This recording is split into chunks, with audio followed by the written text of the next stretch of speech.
دوستان عزیز، این خانه است که فعلا در آن زندگی میکنم. یک خانه کرایی و ساده می باشد.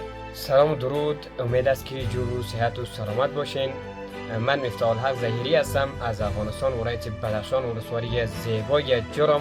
محصل سال دوم رشته ژورنالیسم هستم و از کودکی آرزو داشتم روز بتوانم داستانها، زیباییها و صدای مردم سرزمینم را با دیگران شریک بسازم.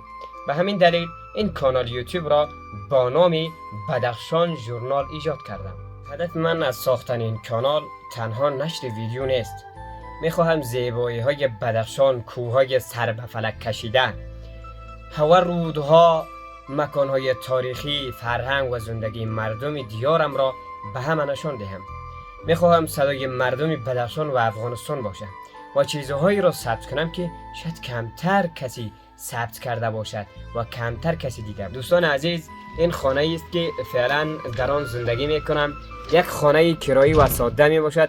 من این ویدیو را و این تصاویر را به این خاطر با شما شریک میکنم که حقیقت زندگیم را بدانم.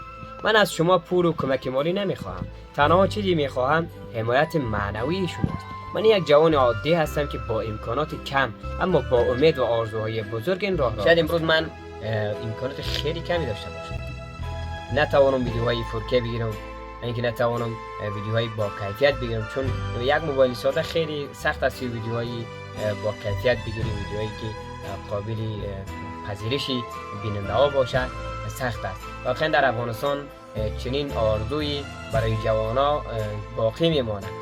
واقعا خیلی سخت است در افغانستان که با آرزوهایی که داری برسی. انشالله تلاش خوب کنی میرسی، انشالله با تلاش و پشتکار میرسی.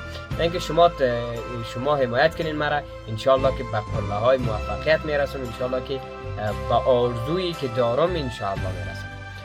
انشالله از شما امید و آرزو دارم که مرا حمایت کنین. اینکه چه کانال یوتیوبی بدخشان ژورنال را سابسکرایب نمایید.